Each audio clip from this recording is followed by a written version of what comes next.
All right, so welcome everybody to this session. So, of course, this is remote learning tools.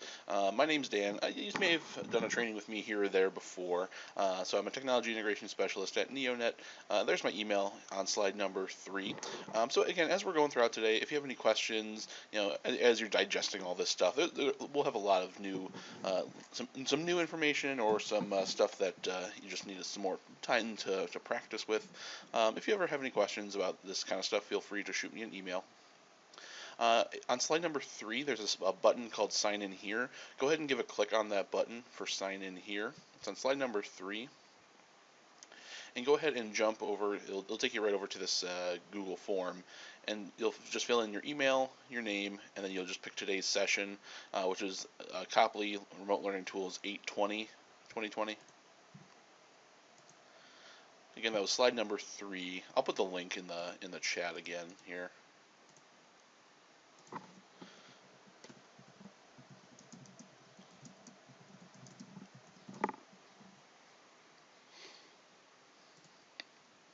I'll give you guys a second to sign in for me there.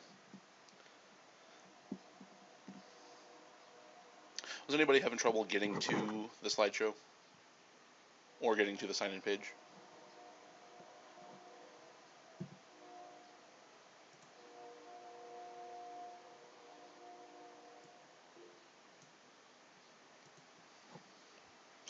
All good? Cool, thanks, Brand.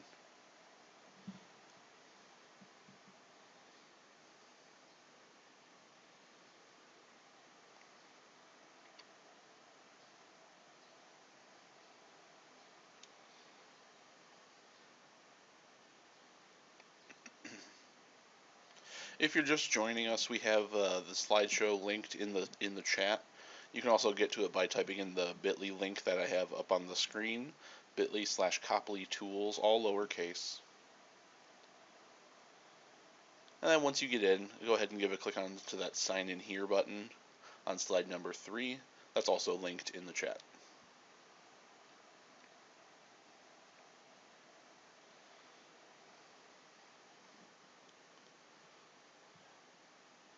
All right, so we'll go ahead and get underway here.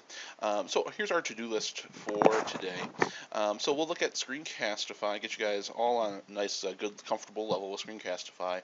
Then we'll go into Edpuzzle for a little bit. Then we'll go into Flipgrid, and then if we have time, you kind of depending on how time works out, we'll look at Cami and Google Meet. There'll be a couple of things to mention for both of those, just kind of in passing. Again, depending on how much time we have by the time we get there. All right. As we're going throughout, if you have any questions, feel free to type into the chat, or you can unmute yourself and ask away. All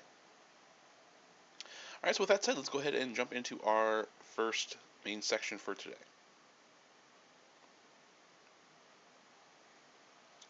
All right, so here's our to-do list here for Screencastify. So we'll look at getting started with Screencastify, getting installed, getting signed in, making your actual recordings, what to do with them afterwards. We'll look at how, I'll give you guys an opportunity to make your welcome video, make a little welcome video that you can go and post right into your Google Classroom today, so you can have that kind of thing done off your checklist of things to do. So you can make a little welcome video, just saying hi to your new students, welcoming them to the new year. Then we'll also look at how Screencastify works with Google Drive and Google Classroom. And then we'll go through just a few examples of different ways to use Screencastify in class, kind of all the different purposes.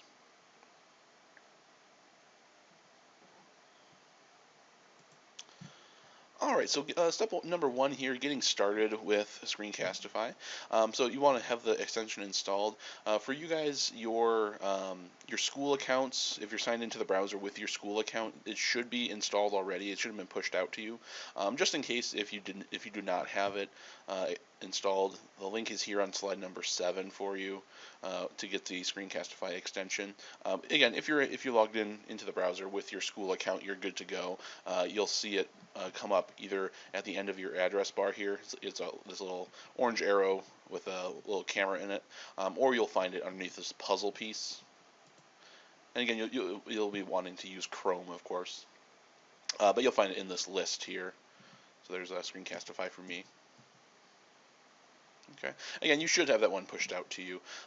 If not, you can go ahead and install it. Then step two is to choose what you're going to record. So you can record your whole screen, you can record a single tab, you can record just your webcam, and you can choose whether to include your voice, your microphone. Okay. And the one thing I also want to mention real quick here is when we open up Screencastify, you'll want to see you'll not want to see rather this little 5-minute limit here, because you guys actually have the premium version of Screencastify. So what you guys will see is, hang on a second, there we go. So you guys will actually see this. Let me go ahead and open this up.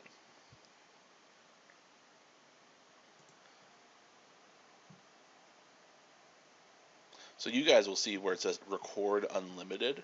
That's what you'll want to see. Okay. Um, if you do not see this record unlimited here, make sure you click on this little hamburger menu in the top left here. Make sure you have your Copley account here. Okay. If you're not signed in with your Copley account, go ahead and sign out or switch accounts, and you'll want to sign in with your school account into the extension, so you can get you guys have the premium version, so you get unlimited recording time. You can record as many videos as you want. There's no limit, so you can make tons and tons of videos. Okay. Okay. Just want to make that point real quick. If for some reason you are signed in but you do not have unlimited, let Nicole know, and she'll be able to fix that for you. All right. So like I said here, of course we can decide what we're going to record from. So we can record just a single browser tab, we can record our whole desktop, or of course we can record just our webcam only. In most cases, you'll probably just do your desktop. That just records everything for you. Then, of course, we can turn on or off our microphone, turn on or off our webcam. Under More Options, this is where we can have a countdown timer, we can have our drawing tools, and we can decide whether or not to have our system audio.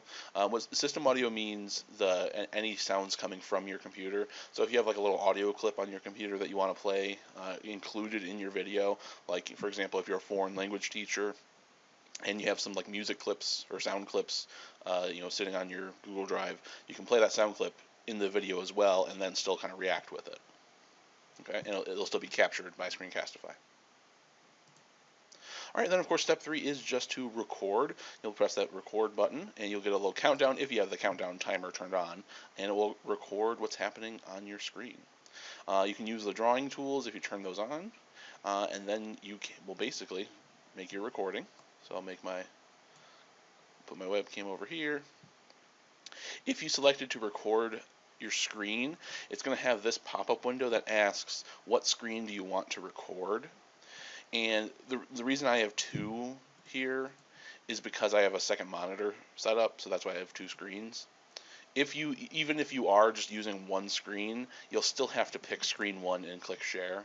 Okay, but again, even if you're only using one screen, you still have to pick screen 1 and then click share.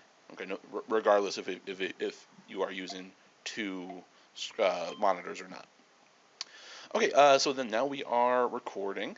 If we have our drawing tools on, down in the bottom left, we'll see all of our kind of little functions that we have. The first one is a little pause button, so if you want to pause the recording to adjust something, you can do that and then pick it back up. The next one over is a mouse pointer. So this lets you change your mouse into like different tools. So if we want to have like a little spotlight, we can do that. We can also do some drawings on here, and this will be able just to draw right on top of your screen. It's not going to mess up anything underneath, like it's not going to mess up my slideshow at all. It's just simply drawing right on top. Then there's an eraser, of course, so we can erase all that stuff. And then, of course, we can turn on or off our webcam whenever we like. And that's pretty much it. Again, we just are recording a video of what's happening on our screen, and whether or not we have our webcam on is up to you. But from here, we just record whatever we want. So if we are, creating a lesson video, an instructional video. Maybe we just have our slideshow pulled up, or we have some example like worksheets or something pulled up. All that stuff we can just do and record right from our screen, and we make this little video. When we're finished, we'll come back up to our little Screencastify icon. We'll give a click on the icon here, and we have a couple different options here, but the main thing is if we click this stop button, that'll stop our recording. It automatically takes us over to this kind of this review page. As this loads for me here. There we go. And now I get a little review of my video. Okay, so I can see, of course, whatever's happening in my video here. You can also trim the video. So if I drag these scissors from either end, I can kind of trim down the sides. So if I don't want it to actually start until like 7 seconds in, and if I want to end it a few seconds early, I can still do that same thing. All right, let me check the chat real quick. Will your face and presentation be on the same screen, or do you need two monitors to do that? They'll be on the same screen. Yeah, they will be on the same screen.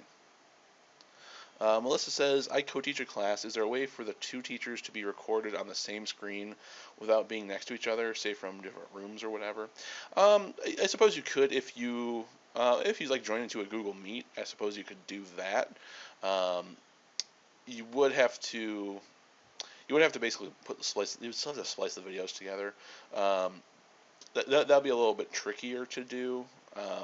But yeah, if you did like a Google Meet, you could do that way, where one person records, and then the other person is just kind of in the meeting as well, and you can have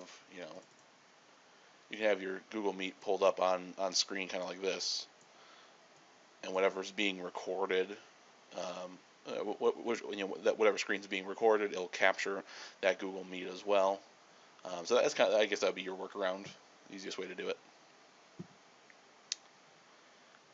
Bren asks, can you use different cameras to record in front of whiteboard and connect to Screencastify, extender screen, or upload? So for the first part, yes, you can do an external monitor or external camera. So like when you select Screencastify, you're able to select a different video feed. So basically, you instead of choosing your integrated webcam, you'd be able to pick out a different source.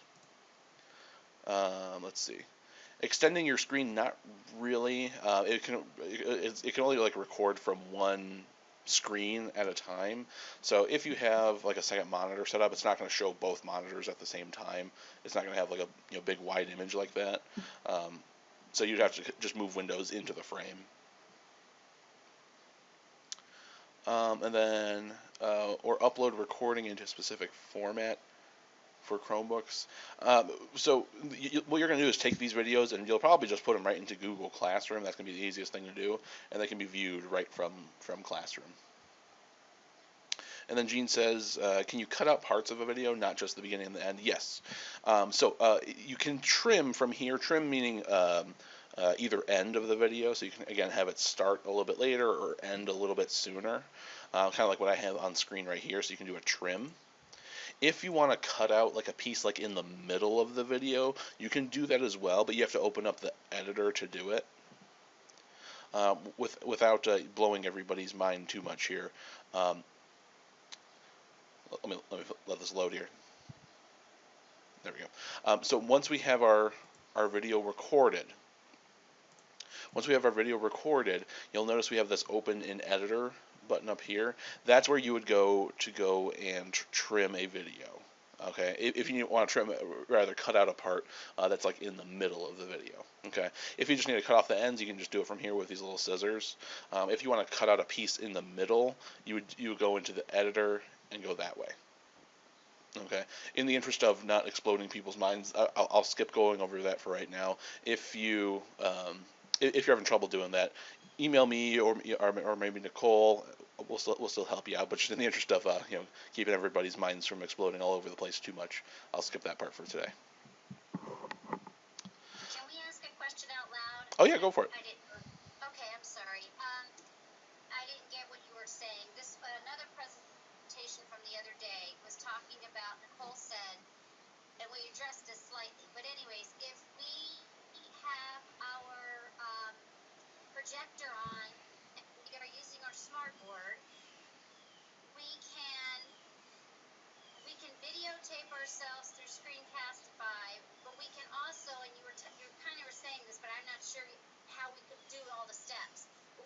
in a Google Meet?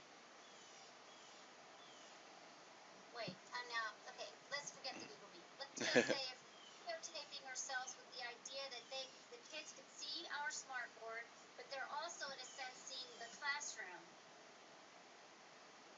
And so she was sitting at her laptop, and then, of course, we could go up and interact with our board. How are we doing all that through Screencastify? All right, so from what I can understand here, so when you're using your smart board, the changes and the things that you're doing up on the smart board are going to be showing up on your actual like computer screen, correct? Yes. Okay, so Screencastify, Can we do that? yeah, yeah. So Screencastify is just purely just capturing video of what's happening on your screen. So yeah, if you are, even though you physically stepped away from your computer, you're up at the smartboard, you can still make changes, draw, and do stuff on your smartboard. Meanwhile, those changes that you're making are also being seen on your screen, and that's what Screencastify is capturing. So yeah, it would be able to capture those changes and go step by step for drawing out whatever you're doing on your smartboard. And when am I officially setting the recording on? Because those are three options. Good question. So Recording. yeah, so you would just do desktop. Yeah. Just do desktop. Yep. And it will interact with my smartboard, and everything will be fabulous. Yeah, it's I guess more accurate way to say it is it's just recording what's happening on your screen, and then your screen is it's kind of like a degree of separation, right? Where your screen is just reacting to whatever you're doing up on the smartboard. Screencastify is capturing what's happening on your screen, if that makes But sense. it's going to record me talking as well, even though I'm away from my laptop and I'm at the front. You might be kind of quiet, so you might want to get some sort of external microphone, depending on how far away you are from your computer, because I'm assuming your microphone's probably just the one in your computer. So like for me, I have a headset that I'm using, and so if you have like a wireless headset like this, that could work. Um, so it depends how far you are away from your computer, how good your microphone is. So it kind of depends. But if you can get like a wireless headset, something like this, that would be able to work. So you're not, sounding like too far away in the recording. Thank you. Okay. All right. So that was a lot of information there, right? So once we have our video recorded, we'll talk about all of our sharing settings and what to do with the video here in just a minute. But I want to give you guys a moment here to make a welcome video for yourself. Okay, so now that we're kind of started a little bit here, let's go ahead and make a little welcome video. So you can record yourself and do a screen capture and talk about, maybe your name, what classes you teach, how long you've been teaching, any cool stuff in your classroom, any like, favorite quotes or personal info, that kind of stuff. So like for example, I'll just record my own little welcome video here. I always have my what they call the door resumes. These are just little posters, kind of all about you. You don't have to make one of these things if you don't have one, but this is one thing I used when I was teaching. I would have this little poster on my door. Let me load this up here.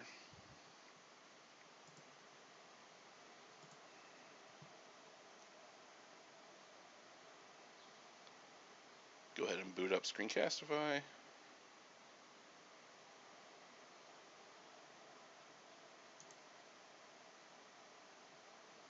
Going very slow.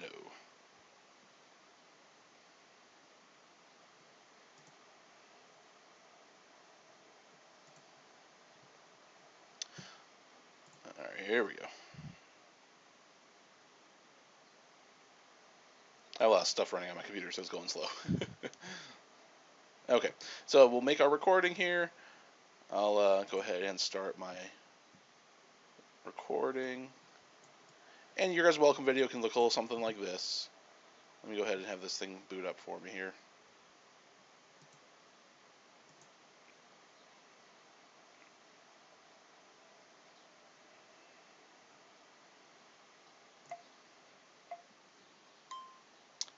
Hey everybody, this is Mr. Neeson. I'm your new U.S. history teacher. looking forward to our new year. But first, I wanted to talk a little bit about myself and introduce myself here. So I went to Baldwin Wallace University, where I got my bachelor's in history and education.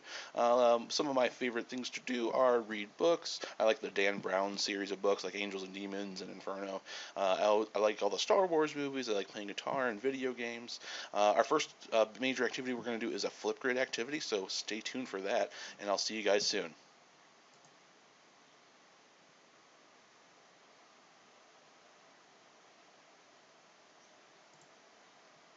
Okay. All right. So that's kind of the idea of a quick little, 30-second welcome video. And so again, you can kind of include your name, classes you teach, stuff about you, that sort of stuff. All right. So let's go ahead and take about 10 minutes here. We'll come back at 5 after. So again, make a little welcome video for yourself in Screencastify. If you have any questions, if you're having any trouble, let me know. And we'll come back in about 10 minutes here. Alright, we're going to come back together here in just a second, so finish up your video. So we should be at a point where we're kind of on this screen here, where we're just kind of at that review screen.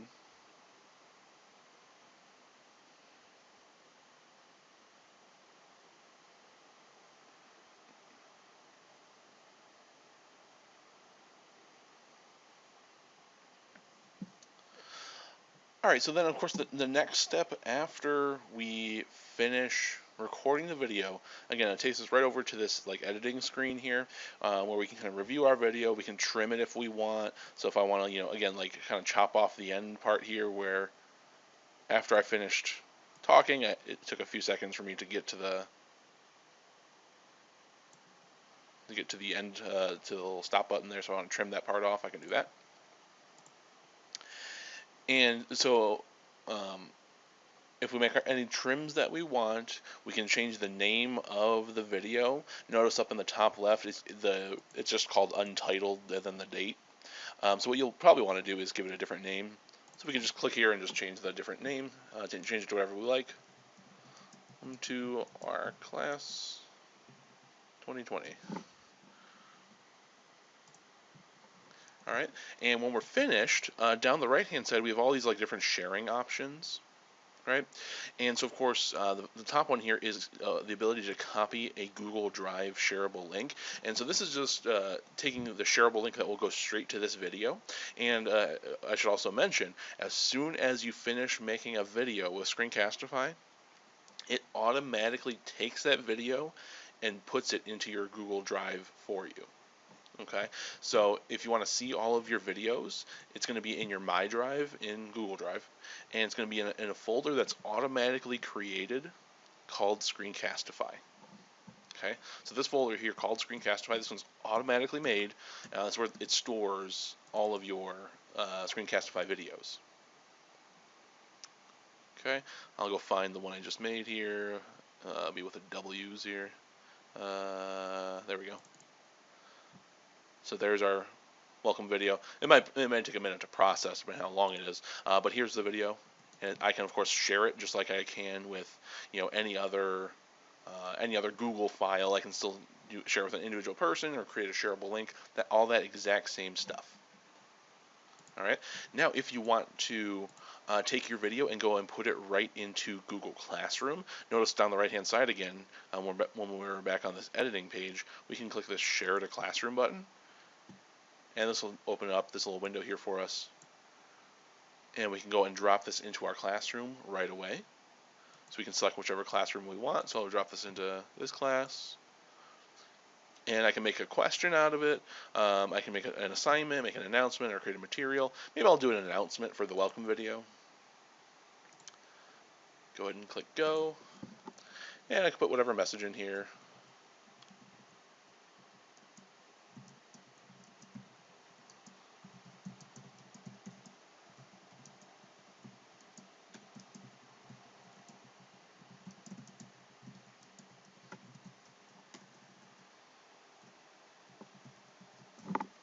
All right, make our little announcement. Go ahead and say post. And now this video is going to be here posted in our Google Classroom for our students to come and see. So here we are. There's our little welcome video. It's sitting right here. So when students come into our classroom, they'll see this welcome video sitting here for them, and they can click on the video, and they'll be able to see my little welcome video for them. Okay. Again, it might take a few minutes to process, but after 5, maybe 10 minutes, it'll be up and ready to go. All right. So hopefully that answers Christine's question there. All right, and then other things to talk about, kind of logistic stuff here. Of course, Screencastify and Google talk nicely together. So, like I said, when you finish recording, you can go take the video's Google Drive link and copy it and go paste it wherever you like. Put it in an email, put it in Remind, send it wherever you want.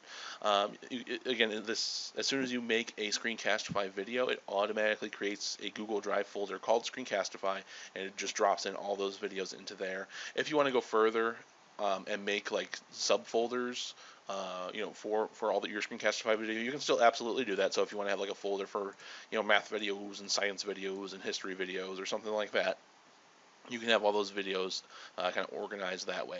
Once they're in your Google Drive, they're there forever again. They're stored just like all your other stuff in Google Drive. So you have no worries about losing anything.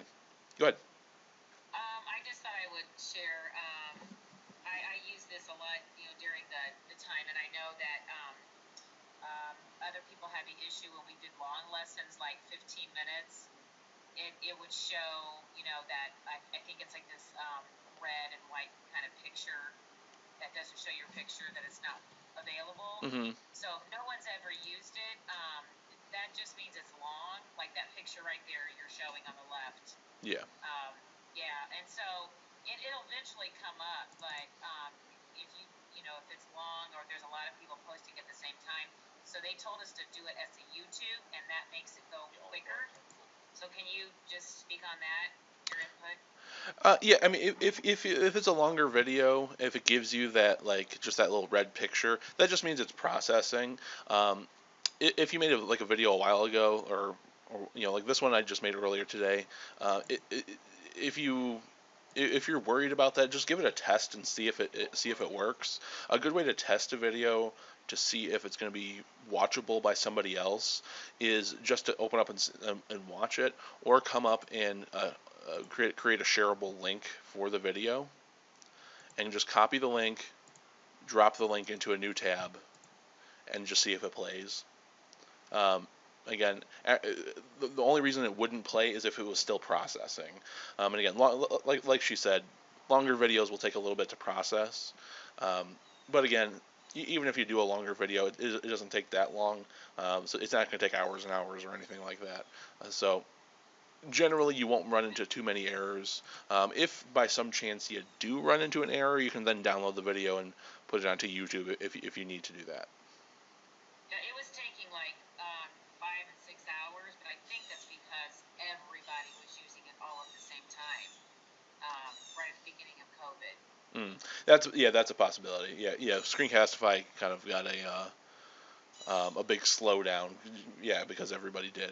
It was. I think they remedied that issue.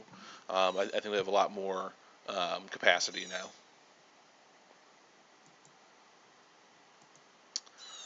All right, and then of course sharing our video. So like we said, you can go and find the share link to create a shareable link, or drop that video right into Google Classroom.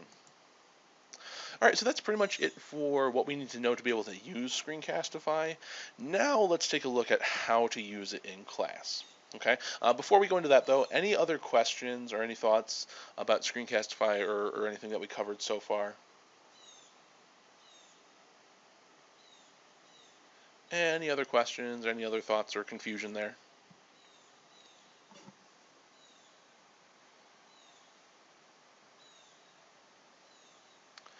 Elise, do your students have access to Screencastify? I believe so. Double check with Nicole, but I believe so, yeah.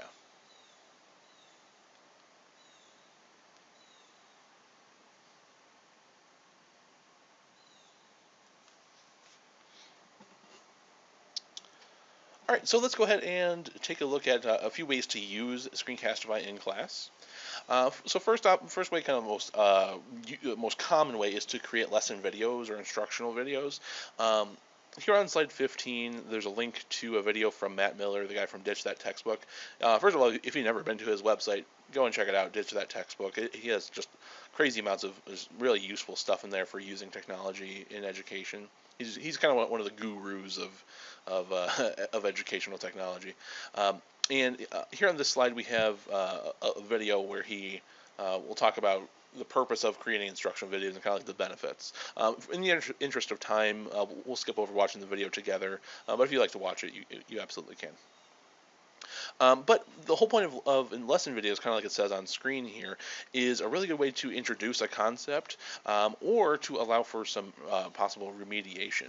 And like the big benefit of creating lesson videos is that students will be able to pause you and rewind you, right? So of course, when you're live with them in class, they can't pause you, they can't remind you. I mean, they can ask questions, of course, but they can't re-watch things when they need to. Right? And so lesson videos, of course, is a really good way to kind of fix that, where you basically just create a video of your direct instruction. Okay, obviously there's lots of benefits to doing that. Another way to use Screencastify is by teaching routines. Again, there's another quick video here on slide 16 talking about teaching routines. And this teacher basically talks about different ways that she wants her students to different routines that her students are supposed to be doing every day. So she talks about like what they're supposed to do when they walk into the room, what they're supposed to do with their homework, all that sort of stuff. Of course, when we're teaching online like this, it's a good idea to create a routine video that lays out nice and crystal clear what students are supposed to be doing every day. So you can give a tour of your Google Classroom saying, here's where our assignments are, here is where you can check your grade, here's our link to join into our Google Meet, here's when our Google Meet is going to actually happen live, all that sort of stuff. So the students can have that video available, and of course, if parents are peeking over their shoulder, they can have that video as well. Then we can also record from document cameras or like smartboards, kind of like we were talking about earlier. So if you have a document camera, that you will be able to select that input source when you are doing Screencastify, so you can capture video of your document camera, and kind of along the same idea like we talked about before. If you're using like a smartboard and it's plugged into your computer, whatever's happening on the smartboard will be reflected on your screen. And again, Screencastify is going to be capturing what's happening on your screen. So there, by that extension, we would have those a video capturing whatever's happening on your smartboard. And then finally here we have creating feedback videos. Again, there's another video here on this slide for you guys, but again, for our purposes, we'll kind of just skip past the video. But the whole point of creating feedback videos here is if you are kind of in the scenario where a student is, maybe they turn in like a Google Doc into you through Google Classroom, and it's going to require a lot of feedback to get your point across for what the student needs to do to fix the paper that they wrote or the assignment that they're doing. And your choice is basically, am I going to write them a big giant paragraph, which who knows whether or not they'll actually read or understand, or I can make a quick feedback video that's 30 seconds or a minute long talking about specific points. I can point to parts on his paper where I say, okay, on question number 2 you said X, Y, and Z, you should have also included these things. Or you can kind of do a little bit of reteaching, and you can tell them, next steps to do, or how to fix their grade or whatever. So those feedback videos can be really, really helpful. And basically, you would just create a video just like we did earlier. You would copy that shareable link, and then you just paste that shareable link right in the private comments, or make a little comment bubble on that Google Doc or whatever document they turned in, and say, hey, click this link to watch this video where I give you some feedback, and then go ahead and try this assignment again. Christine says, I forgot how to capture the image with the document camera while projecting it on the smartboard to make it interactive. Are there instructions for that? If you Google it, yes. I don't have anything prepared on that part. but it would be from the drop down choices. I believe under webcam you'd select a different input source.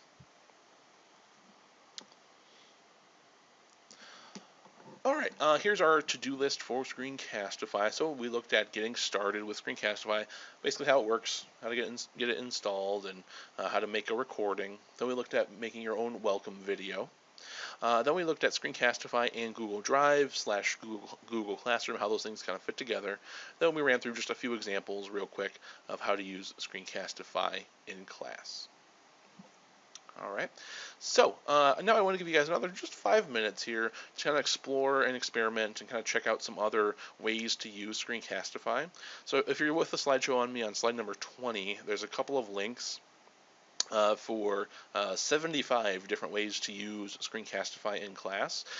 So I kind of went over 3 or 4 examples, but there's 75 of them here for you guys to kind of check out, explore through, kind of get some ideas, kind of get the wheels turning there. If you want to check out becoming a Screencastify master, it's basically just a little certification program where you can earn a little badge, kind of along the same idea as like a Google certified educator. You earn like a little badge and some bragging rights. So if you want to check that out, that's also a link for that is also on slide 20. But let's go ahead and take another 5 minutes here and let's kind of explore and experiment around a little bit with some ideas in Screencastify. If you have any questions, now is a great time to ask as well. And we'll take 5 minutes. We'll come back at 9:25.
All right, we'll come back together again here.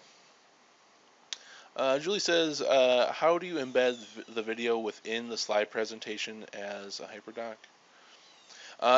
If you want to put in a video into a Google slide, it's just under the insert menu and then you choose video. Yeah, I can do it from this example here. If you do insert and then video, you can pull in a video from your Google Drive. So then you just go find the video in that Screencastify folder, or if you did it recently, it'll show up there. You can just drop it right into the slideshow. All right, any other questions before we change gears and go into Edpuzzle? On that, this is Julie that asked that question. So I looked on one of the slides, like she kind of embedded it like right by the word explain, and there was a video. So like she made the video really small within that. So like on that slide you had, like where would you throw a video within that slide about your, yourself or something, the slide that you had before? It's like she had that and then she embedded something right within the word explain. I'm assuming she just made the video, made the embedded video small. It behaves like a picture when you embed it, so you can just shrink it down. Okay. Yeah, okay. yeah. So you can just drop it anywhere on that page of yours right there. Absolutely, yeah. Okay, all right, thanks. All right. All right, any other questions before we go into Edpuzzle?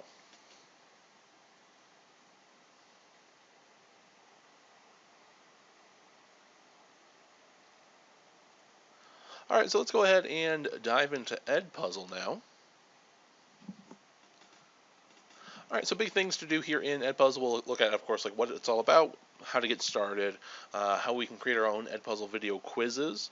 We'll also look at how the whole process, basically, of assigning a video out to students to go do, what it looks like for the students to go in and do the video quiz, and then what it looks like to actually grade it and put that grade into Google Classroom. All right, so of course, what is Edpuzzle? So basically, it's a way for you to integrate questions right into a video. You can find, if you find videos on YouTube or Khan Academy or other places, you can basically take that video, put it into Edpuzzle, and then drop in questions within that video. And the whole idea is a student watches a video, and at a certain point that you designate, the video is going to pause, then a question is going to pop up. The student has to answer that question, and then hit like next, and then it'll continue playing the video. It'll pause again at another certain point, another question will come up, and just basically rinses and repeats from there. Okay? And the other cool thing, too, is there's a pretty good sized library of pre-made questions that are out there from other teachers that have made Edpuzzle video quizzes before. So you can basically just search for whatever you like, and you'll find a pretty good number of quizzes that are kind of already made for you. All right, so getting started here, you basically just sign in with your school Google email. You guys also have the premium version of Edpuzzle, so you guys are not limited to the 20 video limit, so you guys have unlimited storage, so you can have as many video quizzes stored here as you want.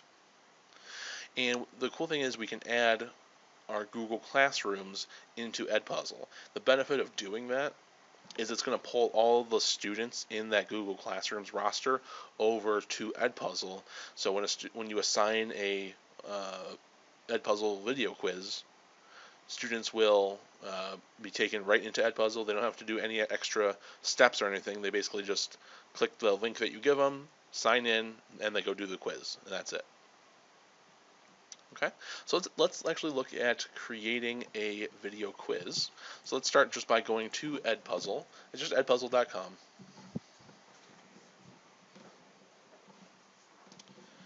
And we'll go ahead and get signed in here.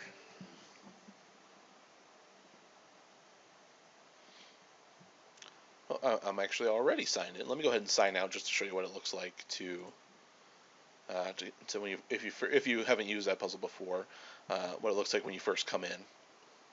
So when you first come in, we just go into the login button up here. If you've already created your account, if you haven't yet, you'll do sign up. There's like a quick little survey thing to fill out, and then you'll be good to go. But then you just do sign in. Make sure you sign in as a teacher,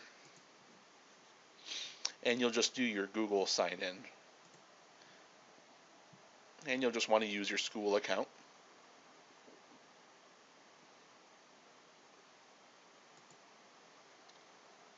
And Melissa says in the chat, wait until all of your students are in your Google Classroom. That's a really good point. You'll have to resync when a new person joins in. Very good point, absolutely. Because it's really just pulling the roster from your Google Classroom. All right, so when we first come into Edpuzzle, it'll take it us right into our My Content. This just shows all of our saved videos that we have here. I'm actually going to make some room real quick just because I'm kind of past my limit here. Again, you guys have the premium version, so you won't have to worry about running out of space. Okay, so first thing is when we want to go and create a video, first thing I would recommend is just look in do a search for it and see if there's something that's pre-made for you already. Okay, so for example, we can come up to the search bar up here in the top left, and we can search for whatever we like. So maybe, again, we're searching for like fractions. Maybe that's something we're talking about at the beginning of the year here. And when we search for that, we'll see some Edpuzzle videos come up, and we can tell really easily if a video has questions already attached to it or not. Okay, so like this first video here, notice it has this little number 6 with a little pin next to it. That means there's at least that means that there's 6 questions already in this in this video. The one right next to it here, this one does not have that little pin next to it, so there's no questions in it yet. So that's just the way to tell if there's any questions attached to a video. Okay, so like this next one here, this one has 1 question. Same thing for this one. This one just has 1. This next one has 7. This one has 1. You can even see more here. And you can just search through all of this stuff. Okay, and if we find a video that we like, so maybe I'll just kind of go into this one here. And if we find a video that we like, we can go ahead and check it out, see what it looks like. So in this video, I want to go over. And we can watch through the video, see how this other person that made this video, see how it goes. We can see the pre-made questions that they wrote in here. So this is the first question off on the right-hand side that this person made. And so dividing fractions is the same as dividing fractions or that. And we can see all of their various questions that they have included in this video. Then the video will continue, and again, you just kind of watch through the video, and at a certain point, whenever you designate it, the video is going to pause, and it will ask us another question. Okay, and if I say, okay, this quiz looks good, I like all the questions that are in it, I think it's perfect the way it is, I just want to use it right away. If I want to do that, all I have to do is come down to the bottom right-hand side over here and do assign. From here, we can select which class we're going to assign this to. Christine says, I just signed in and it said we are a pro school, and that gives me a button to push and add your upgrade code. Am I supposed to do that? Probably yes. Double check with Nicole. You guys do have the pro accounts, so I'm assuming yes. Alright, so then once you click assign, then we'll be able to decide which classroom we're going to assign this to. You'll notice this whole little scrolling list here, they're all my Google Classrooms. So I have all these little Google Classroom symbols next to each one. And again, I can pick and choose which classrooms I want to assign this video to. You can pick more than one, so if you want to pick multiple, you can do that. You can even add a new class from here. And if you wanted to add a new Google Classroom class, you just do import class and then Google Classroom. Okay. Now, if we, let me go back in there.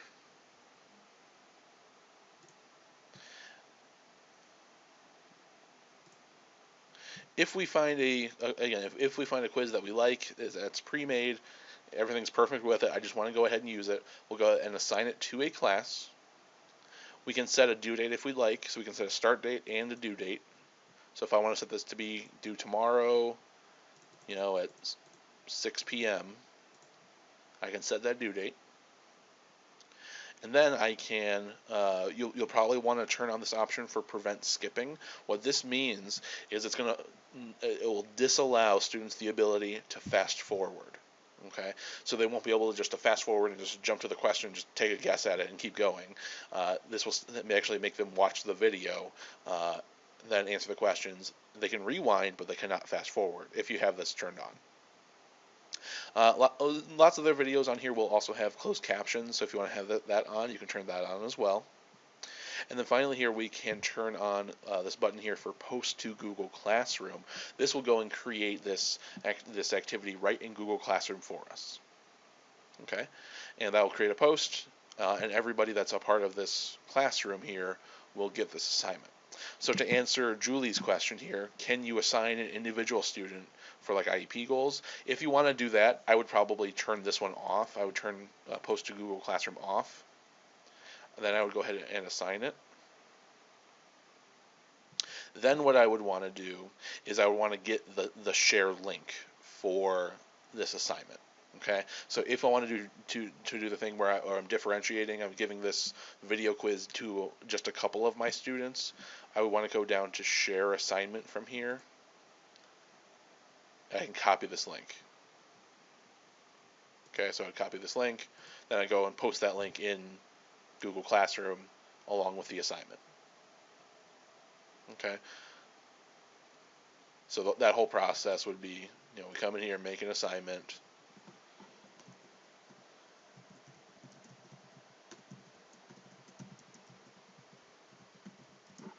We quiz fractions. Maybe this goes only to, maybe it only goes to Betty here. Maybe she's the only one that's on an IEP.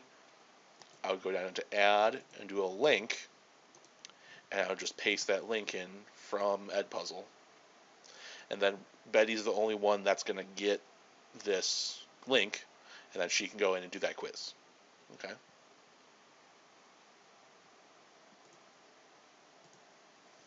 Cool.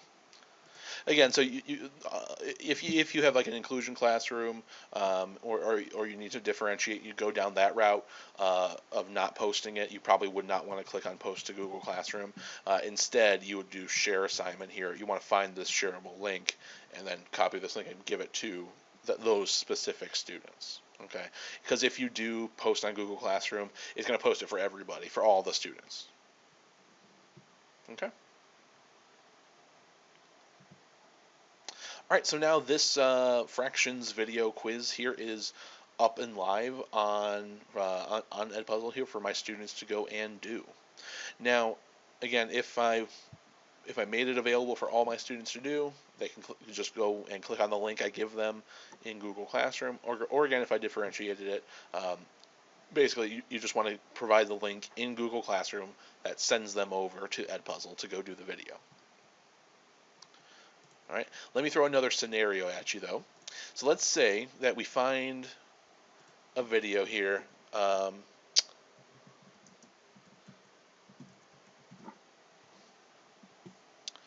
And let's say we're talking about plate tectonics. For Elise's question, where will we see the results? We'll cover that in just a minute. Once we go through the whole grading process, we'll talk about that in just a minute. So hang on to that question for me. So another scenario here, if you find a video that you like, but it doesn't have any questions attached to it. So for example, if I like this video here, we're talking about plate tectonics, and let's say, the video's good, but there's no questions attached to it. I want to actually have some questions in it, right? What we can do is we can still add questions to videos that we just go and find that are just normal, YouTube videos. Julie asks, can I use Screencastify video and a video I created and make an Edpuzzle? Yes, you can. We'll talk about that too in just a minute. All right, so if we find a video that we like, but there's no questions attached to it yet, we can go into this page, just click on the video, and we can, of course, we can watch it here. And after watching our little 5-minute video here on plate tectonics, we say, okay, yeah, this is perfect. I want to make this into a video quiz. All we have to do is come over here to the right-hand side, and we'll do Edit. That'll take us into this editing page where we can cut the video down. So for example, if it's too long, if we don't need the first couple of minutes, it's the same idea as trimming as we did back in Screencastify. We can trim the video down. And so maybe if I don't need the whole video, maybe I really only need like the first minute or so. And so I can trim it down to whatever I like. I can also add voiceovers. Depending on where the video comes from, it may block you from doing a voiceover. The point of a voiceover is that you can basically talk over the video. If you like the video itself, but not what they're saying in the video, you can voice over it. Some videos, like this one here, don't let you do a voiceover. It kind of depends. And then the more important thing here is questions. So this third tab at the top, this lets us add questions that'll pop up into our video. All right. There's 3 types of questions that we can do. We can do a multiple choice question, which can be auto-graded because you can set a correct answer, and if a student checks the right answer, they get it right. If they don't, they get it wrong. You can also do an open-ended question. Of course, it cannot be auto-graded, but you can gather an open-ended question. And then you can do a note, which is just like a little written comment. You can also do an audio note. If you ever just want to say, think about this, or pay attention to what the narrator is about to say, something like that, you can have a little note in there. It's nothing for them to actually do. It's just a little pop-up. All right, so to add these questions in, we're basically just going to watch the video. And at a certain point in the video, whatever you want, you just pause it. And at that point, you go ahead and select whatever type of question you want to do. So you can do a multiple choice maybe for the first one. Be about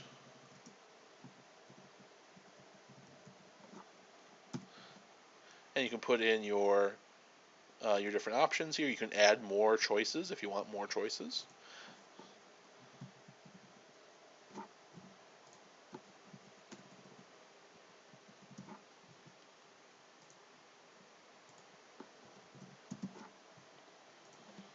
Okay, so we have our three choices. Of course, we can add more if we like. We just do the little check mark next to the correct one, make sure the wrong ones have the little red X. And we can also add like little pictures or links. You can even add math formulas or chemistry symbols here as well to your questions. And so, of course, once we're finished, we'll say save at the bottom. And we just continue watching the video.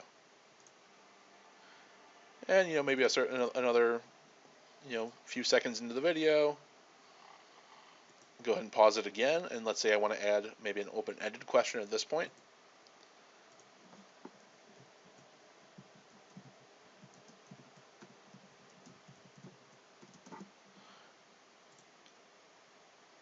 Okay, we have an open-ended question, and we just continue playing again.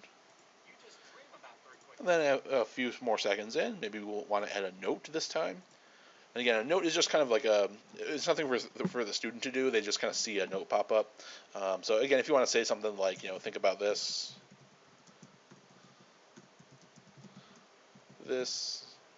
or, pay attention to what the narrator is going to say.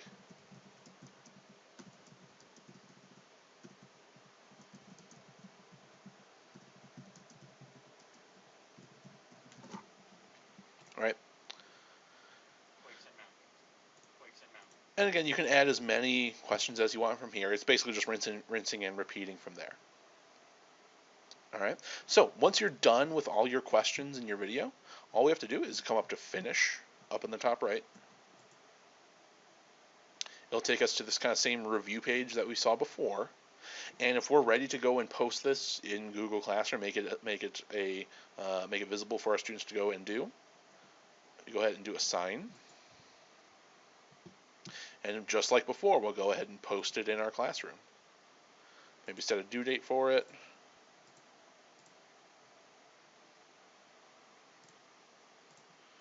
Okay, make this due tomorrow at midnight. Again, you'll generally want to keep on prevent skipping. Again, if it's going to be available to all your students in your Google Classroom, it's just nice and easy if you turn on this button here for Post to Google Classroom. If you are like differentiating, if it's going to different students, then you would want to keep this one off. But I'll go ahead and make this available for everybody, and then we just do assign. Okay, now this is posted. These are my 3 students that are in that Google Classroom that have been assigned this tectonic plates video quiz. And from there, it's down to the students to go and do the quiz. Okay, now last thing to answer Julie's question from earlier, what if I make a video in Screencastify and I want to use that as a video quiz? So all we have to do for that is we'll just start in our Edpuzzle homepage here. We want to make sure we're under this My Content button over on the left-hand side. Then we're going to go to Add Content way on the right side. And then we do Upload Video. Okay, you can pull a video from your computer, or you can even pull one from your Google Drive. So again, Edpuzzle talks very nicely with Google. So we can pull a video right from our Google Drive. So if I wanted to use that welcome video that I made a few minutes ago, I can pull that in once this loads for me here.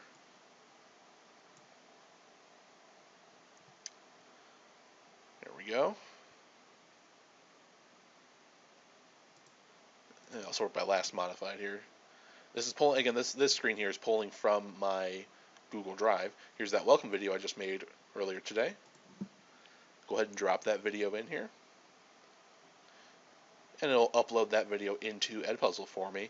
And just like before, once it's finished uploading, depending on how long it is, it might take a few minutes. Once it's uploaded in there, you do the exact same thing we did before. You come in here, go into edit to make some cuts, or if you want to do a voiceover, or you can just add your questions the exact same way we just did it a second ago. All right. Melissa says, is there a way to set a timer for each question? Say if you want to have the questions be a quiz. That's a good question. I don't believe so. I don't think so. That's a good question. I don't believe so. I think you have unlimited time once you put in a question. Yeah, I don't think so. Yeah, I don't believe so. I think they have time to answer the question as much as they want. They'll be able to rewind and watch through that same section again, but they won't be able to fast forward. But I believe they will have as much time to answer as they want for that question. They just won't be able to skip past it as long as you turn on that little switch for prevent skipping. Okay, all right, so that's how we can create a video. Again, those are kind of the three different scenarios, whether you find a video out there that you like and you just want to use it right away, whether you find a video that's out there that either doesn't have any questions on it or you don't like the questions that it has on it, you can just edit and change those whenever you like. Or if you have your own video that you wanted to make a Edpuzzle quiz out of, you can do any of those three. All right, then of course we kind of already looked at this for assigning and sharing out the video. So again, you'll assign the video to the students in your classroom. Again, you'll probably just pull in your Google Classroom and then by extension those students. Okay. Now, one other thing I want to show in here, if you do not have your students pulled, your Google Classrooms rather, pulled into Edpuzzle yet, what we can do is go up to My Classes way up in the top right. And then down the left-hand side, we have like a little scrolly list for me because I have a bunch of different classes in here. But we can go down to Add a New Class. And again, you can just pull right from Google Classroom. And you can just checkbox whichever classrooms that you want to bring into Edpuzzle. Okay? And the whole point of that is, again, it's going to just bring your whole roster from that class. And somebody made the point earlier, you might want to wait until and make sure that all of your students are in your classroom, or in your Google Classroom, before syncing here into Edpuzzle.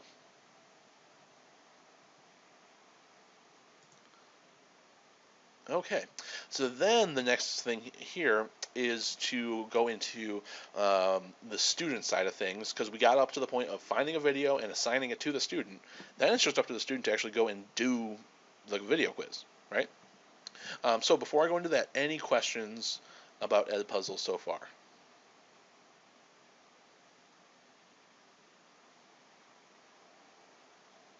Any questions on what we covered so far? A lot of information here, but any questions so far? Doing good? Brain's not exploding too bad? Okay, cool. All right.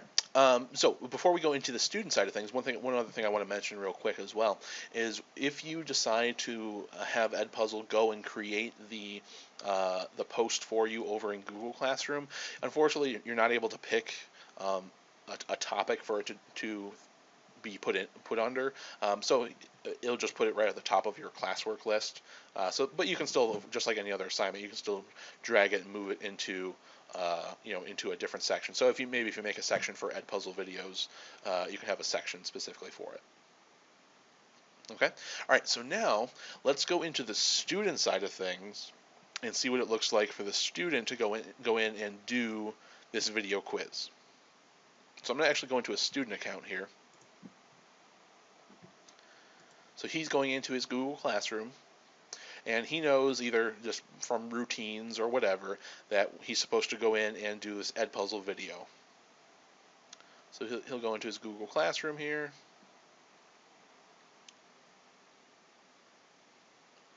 He sees that we have a due date here, so he can click on there, or he can go into his classwork tab and go find the assignment. He'll also see it under that upcoming button over there on the left-hand side. So lots of different places where he'll see the assignment. All right, so here's that tectonic plates video that we had earlier. And all he has to do is click right on top of that link.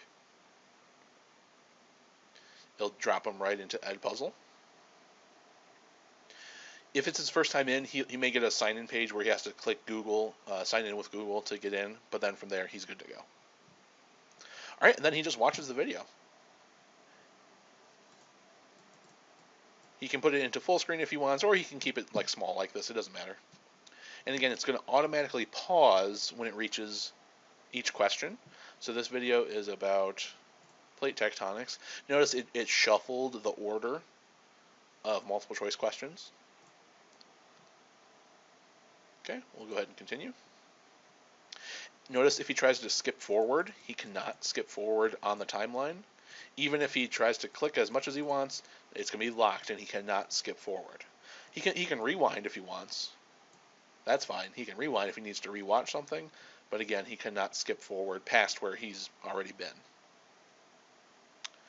Alright, then again, we just have to wait until we get to a question.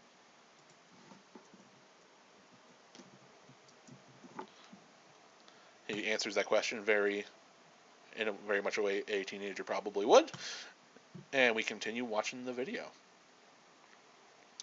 And again, he can watch it in full screen if he wants. The questions will still pop up.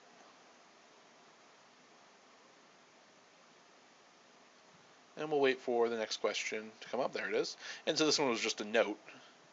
Think about this, pay attention to what the narrator is about to say. Okay. And continue watching. And again, from here, even if, notice we don't have any more questions coming up in the video, the video is not considered turned in until he finishes watching the video. Okay, so even though for the next 20 seconds there's still not another question, he still has to sit here and actually watch the rest of the video in order for it to be considered completed or turned in. All right, so we'll wait till this video ends.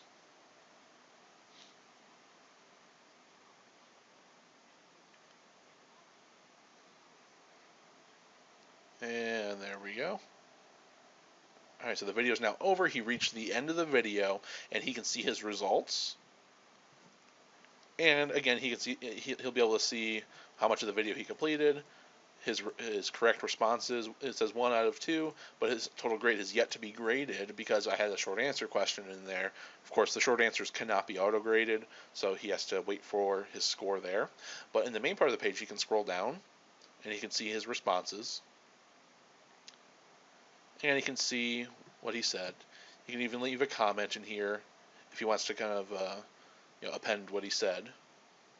But that's pretty much it. That's all the student has to do. Okay. Back in Google Classroom, he may want to click. As a matter of good practice, it's always good to click Mark as done. Yeah, as a matter of good practice to get your kids used to marking things as finished, even though he didn't attach anything here in Google Classroom, but this notifies the teacher that he finished it. Okay, that's all that the student has to do. That's it. Okay, I'm going to jump back to the teacher side again. So when I either the due date comes and goes, or I get that that little notification where I see that a student has turned in their work, we'll have this. We know that he finished his Edpuzzle video. So we can just hop back into Edpuzzle. We can either go into My Classes at the top, or we can go into our gradebook. You can pretty much go either way, and then just jump into whichever classroom that you want. So you can see all the videos in here, and it will find our completed videos. So we did, here we go, this natural disasters thing here. So again, you can either find it through your gradebook or through your My Classes. You kind of just have to remember which classroom it's from. When you have something that's either due or turned in, you'll get this nice little red dot that notifies you that you have something finished. And then again, you can see you have new answers here for this tectonic plates one. Either way, that'll take you back into this same page. And then if we scroll down a little bit, we'll see all of our students. We'll see how much of the video they've watched. We'll see their grade if we've given them one, or if it just purely auto-graded. The last time they watched the video, and their turn-in status. Okay. To go see the specifics of how a student answered, we just click on their name. So here's Andrews. That was the name of the student that we just looked at. And we can come in here and look at his whole summary, and we can see how he answered his questions. So he put in his questions, so he got the first one right. And for the short answer question, he just put IDK LOL. Well, obviously he's going to get a 0 for that one. Come on, man. All right, and of course we can put in whatever adjustments to the grade that we need. Everything here auto saves, so once you're finished in here, you can either just click and go to the next student, or we can just go back and go back to our gradebook here, and we'll see his grade. All right, and we can take these grades. We can do export grades to LMS over on the bottom right hand side. And back in our gradebook here, we'll see our student's score be dropped in.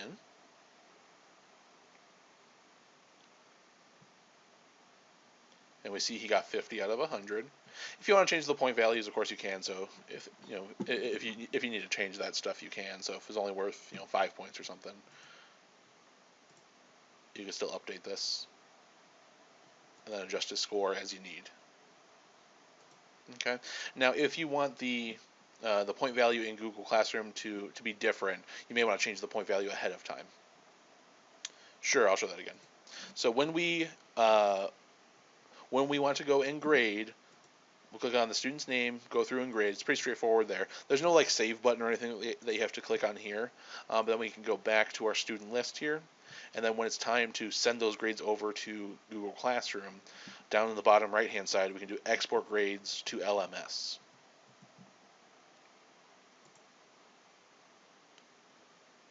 And that'll shoot all those grades over to the classroom gradebook here. Okay.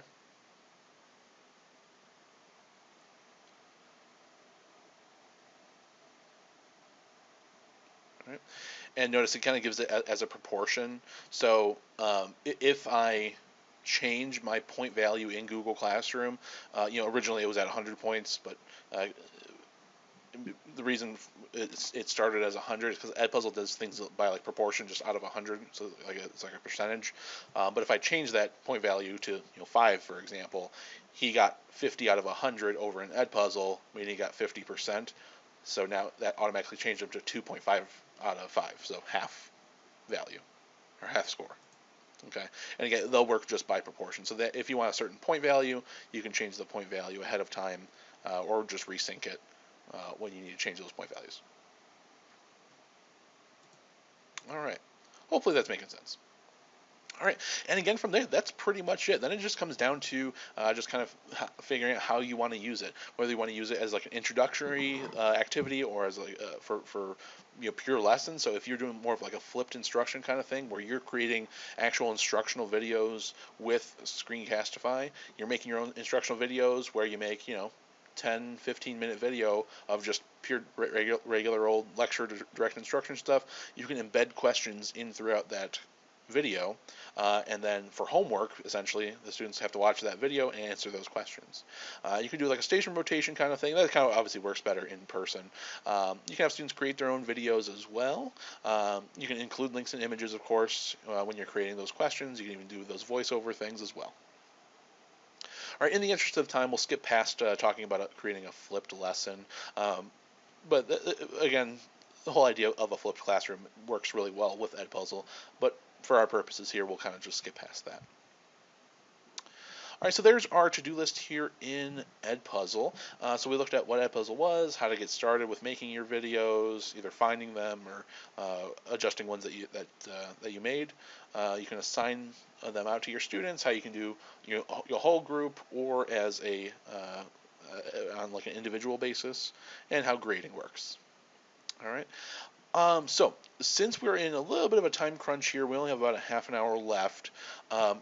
Any other questions about Edpuzzle before we change gears again and go into Flipgrid for a little bit? Any questions? Brain's not exploding too bad. I want to take a break, but we only have a half an hour left, so we just don't have a ton of time to get through stuff. So we'll have to kind of just keep pushing through, unfortunately, here. So just kind of stick with me. We'll run through Flipgrid for a little bit. We really won't have very much time at all to go through Cami and Google Meet. So those I'll kind of breeze through pretty quick. Okay. All right, but any questions before we go into Flipgrid?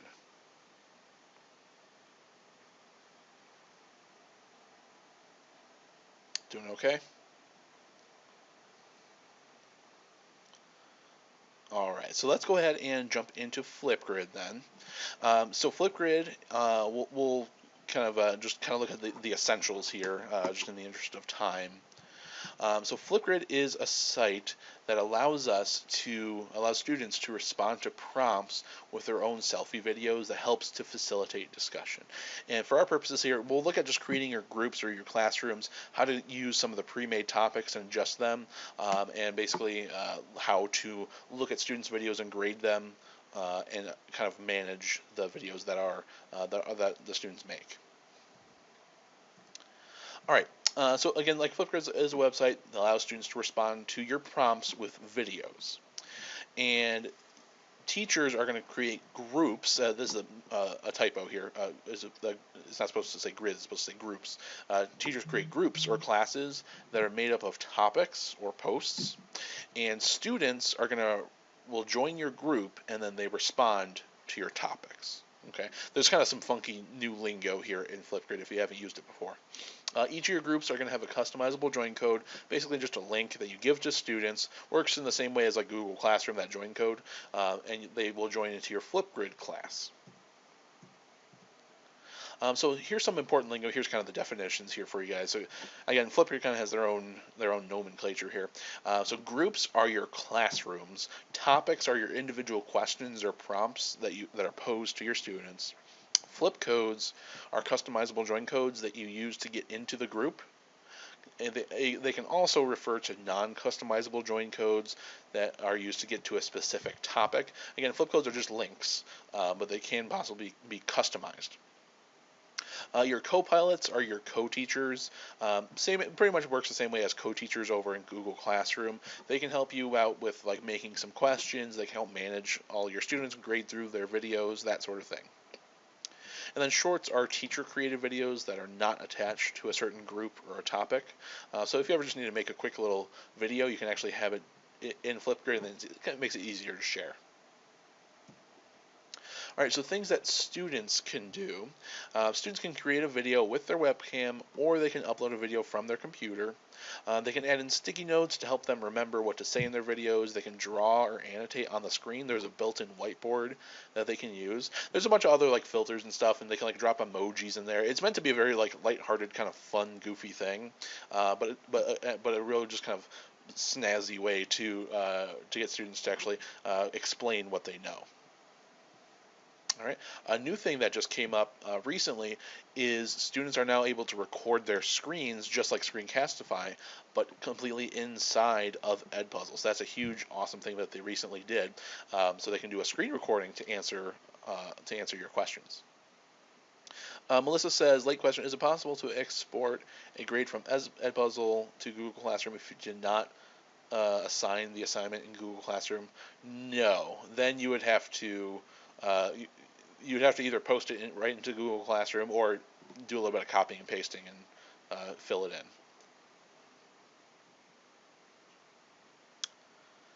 Okay, so let's talk about creating your groups here in in Flipgrid. So in Flipgrid, again, your classrooms are called groups. And so what we want to do is when we create a group, we're going to want to make sure it's private. Okay, so let me go ahead and jump into Flipgrid here. The website was down yesterday, I know, but we'll see if it's back up today. Hopefully it is. So it's just flipgrid.com. If it's your very first time in here, you just do sign up. It's free. If you've been here before, just do educator login up in the top right.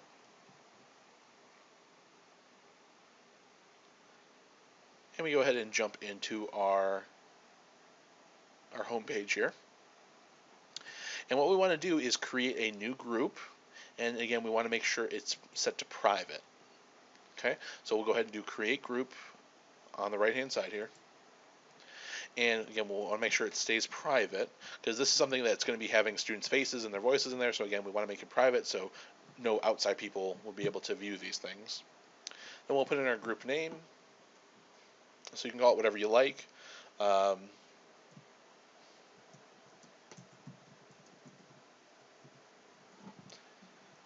then we can create a join code. This is the customizable join code like I was talking about.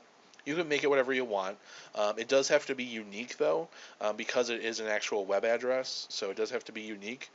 So if you have like a common last name like Smith or something, you'll have to put in some extra numbers or make it longer or somehow make it unique. Just because if I put in Smith, that's going to be taken already. All right, my last name is fairly, you know, my last name is fairly unique, but you may want to add some numbers to it or something like that. All right, and then here under Add Students, we want to do the student email option. Okay, and we'll just do next. This duplicate topics thing will come up if you've used Flipgrid before. You can bring over some questions so you don't have to remake them. For our purposes, we'll just skip past that. And that's it. That's how we create a group. So again, this is creating like the classroom in Flipgrid. All right.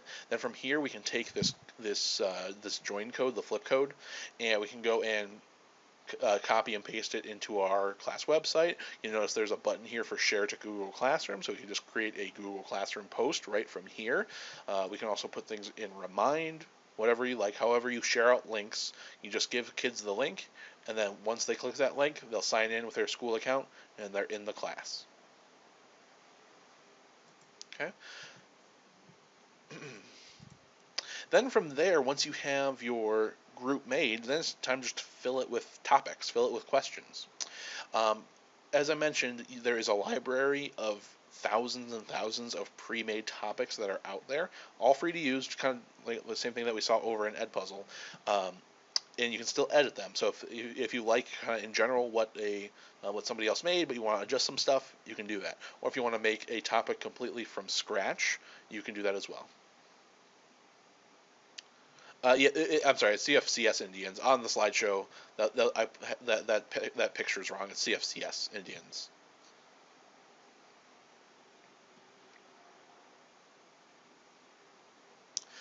Christine has a good question there. What about security page of not having every student see all videos? We'll talk about that in just a second. Good question. So as a teacher, you can decide whether or not students are going to be able to see each other's videos. Okay, so that's an option that we can select. All right. So if you want to, you can create a topic or aka a post completely from scratch. But for our purposes here, in the interest of time, I'll show you guys where to find the pre-made stuff. All right. So if I want to take my classroom here and I want to actually go find some assignments, some prompts for them to actually go do, we'll go under the Discovery tab at the top here. And from here, you can scroll down. You'll see all the suggested kind of featured content on here. A lot of stuff is made by other teachers. Some are made by these other partners like Nearpod and Breakout EDU. There's things from BBC and Minecraft and all this other stuff. There's different trending topics. You can find all this different stuff. If you scroll all the way down to the bottom, you can see that there are 25,565 topics sitting here in Discovery. They're all free to use. You can use any one that you like. You can sort and filter through all this stuff, and you can search for whatever you like.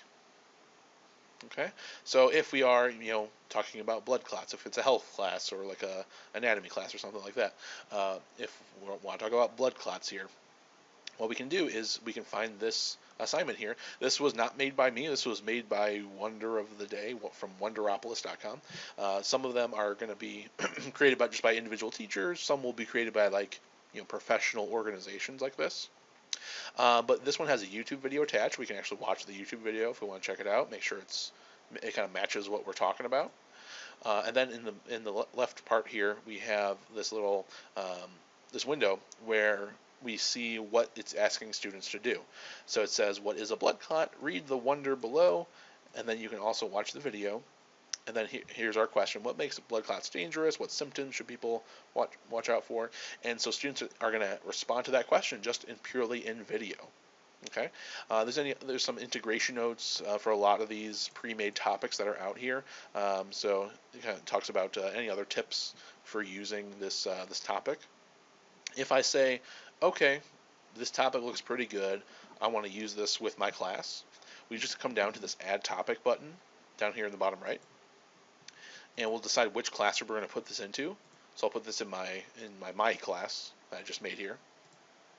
Go ahead and say next. It'll take us over into this editing page where we can change whatever we want about the topic.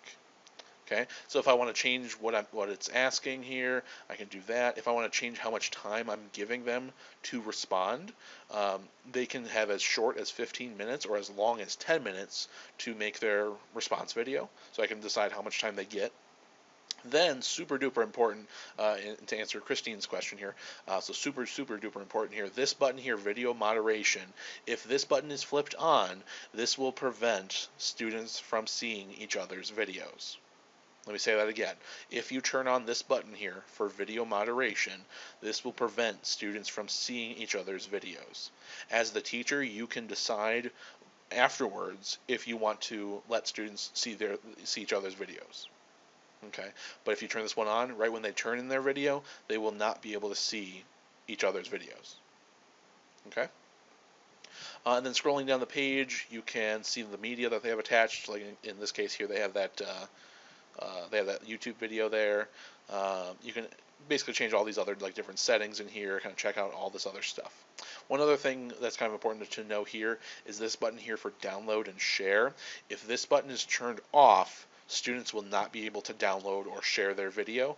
The video will only be accessible in Flipgrid. Okay. Again, you'll probably want to have this one turned off. Okay. So kind of probably generally you'll want to have video moderation turned on, and you'll probably want to have download and share turned off. Probably in general, you want to have video moderation on, download and share turned off. Alright, there's a few other settings in here, but in the interest of time, I'll kind of skip past these. And once we're finished, we go ahead and do Update Topic. And now this assignment is now live for all the students that are in this Flipgrid group. Alright, so let me show you real quick what the students will see. Alright, so I'm going to go ahead and jump in as a student here. If you ever wanted to see what the students see from your view of your group, you can actually click on the join code over here. Notice when you hover over it, it says view as a student, and it'll take you right in here. And even if you're just using your same account, your regular teacher school account, we can still come in here and see what it looks like. Oh, that's right, I forgot to do that. Hang on. I goofed my thing here.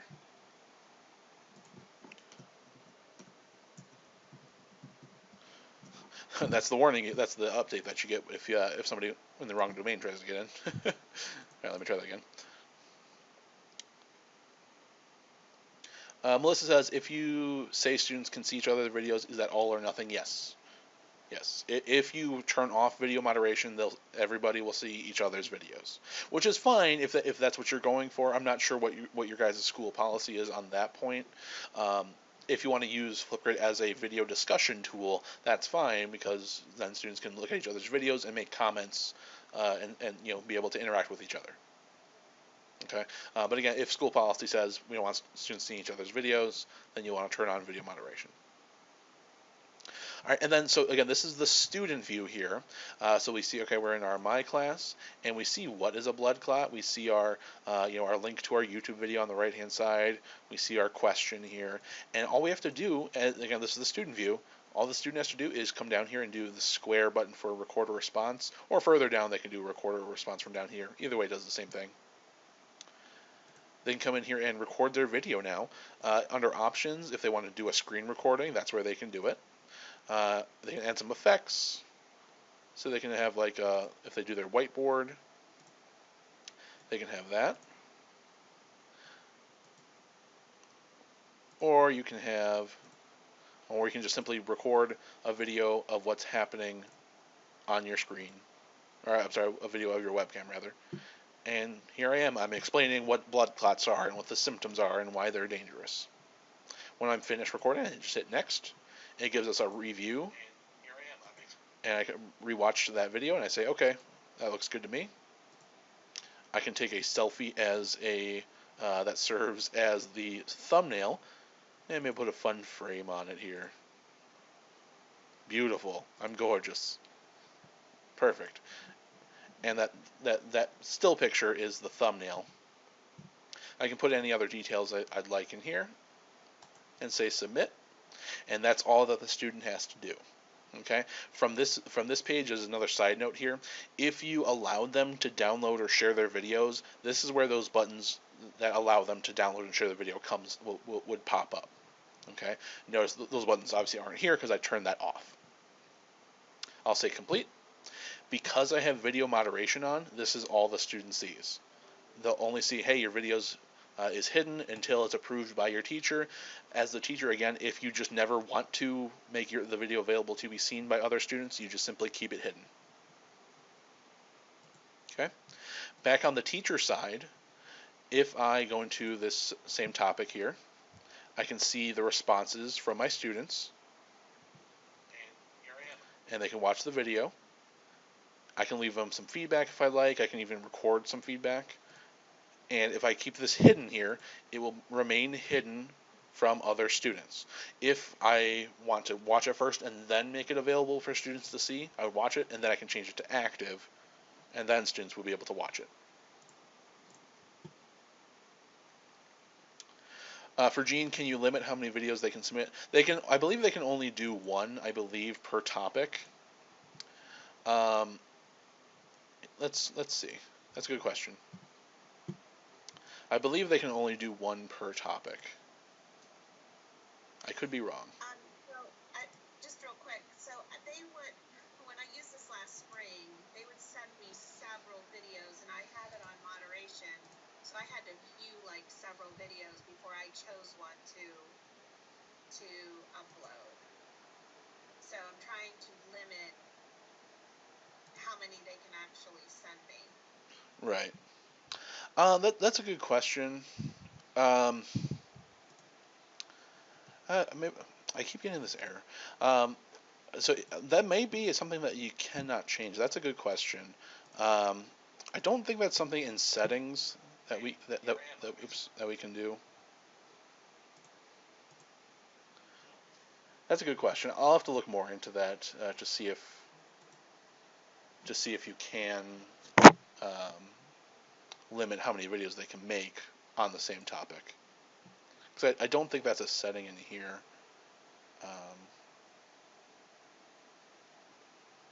Yeah, I have to look more into that. All right, Christine says active response is only visible to the one student. No, if you make the video active, not hidden, that means all the students that are a part of that group would be able to see that video. The comments that you make would only go to that one individual student. Okay. All right. Since we only have a few minutes left here, I just want to speed through a couple of things, and then I'll let you guys go here. So let me kind of skip through Flipgrid here again. There's more information than we have time to get through today, unfortunately. There's more stuff on the slideshow for you guys to check out, so that's why I give you guys the slideshow. For Cami, real quick, on the slideshow, there's more step-by-step and information on the slideshow, again, than we have time to do. But the whole point of Cami is to be able to use PDFs to be able to create fillable PDFs and annotate on top of them.